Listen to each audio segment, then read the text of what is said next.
माननीय पूर्व लोकसभा सदस्य श्री राजनीति प्रसाद जी, राज्यसभा सदस्य राजनीति प्रसाद जी, मुझे आप सबों के बीच इसलिए बुलाए हैं क्योंकि मैं नागरिक शक्ति और संसदीय लोकतंत्र में भरोसा करके उच्चतम न्यायालय भारत और पटना उच्च न्यायालय में भारत संघ की राजभाषा हिंदी में वकालत करता हूं और हिंदी विरोधी न्यायमूर्ति से लड़ता हूं। वर्ष 2003 में माननीय न्यायमूर्ति श्री एस.के. कटियार मेरे एक हिंदी आवेदन को यह कहते हुए खारिज कर दिए कि हिंदी पटना उच्च न्यायालय की भाषा नहीं है, पटना उच्च न्यायालय की भाषा अंग्रेजी है। जब अंग्रेजी में मुकदमा दाखिल होगा तब मुकदमे के गुण दोष पर विचार होगा, जो 2003 वॉल्यूम 2 PLJ पेज 418 के रूप में ज्ञापित है।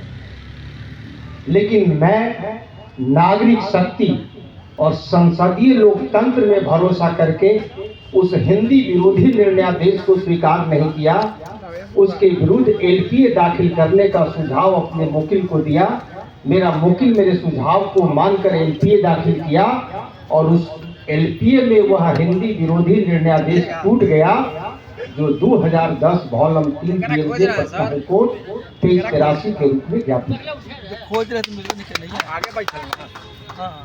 वर्ष 2015 में माननीय न्यायमूर्ति श्री रमेश कुमार दत्ता वाली न्यायखंड उस हिंदी समर्थक निर्णयादेश से अलग मत पालन करके उस मुकदमे को पूर्ण पीठ भेजने का आदेश पारित किए और माननीय पूर्ण पीठ के निर्णयादेश से स्वर्ण सिंह बग्गा के संतुष्ट हो गया, जो प्रावधान करता है कि पटना उच्च न्यायालय में हिंदी में आवेदन दाखिल करने में किसी व्यक्ति पर कोई वर्जन नहीं है और न ही हिंदी में तर्क रखने में कोई वर्जन है और वस्तुतः कई मामलों में इसे इस न्यायालय द्वारा स्वीकार किया गया है।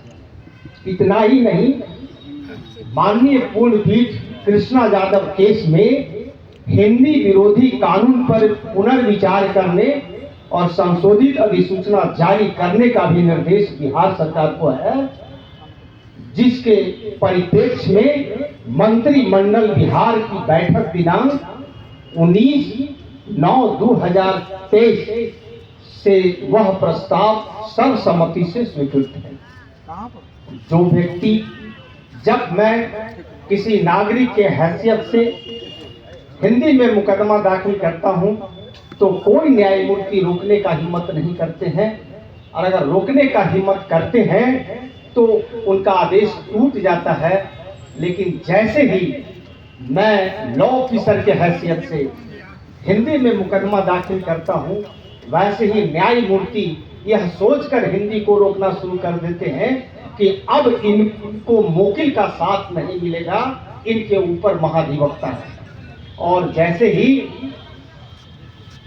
समय बहुत कम है, माननीय राजनीति जी का आ रहा है कि जल्दी खत्म कीजिए, बोलना तो थोड़ा और था लेकिन विषय तो स्पष्ट हो ही गया है।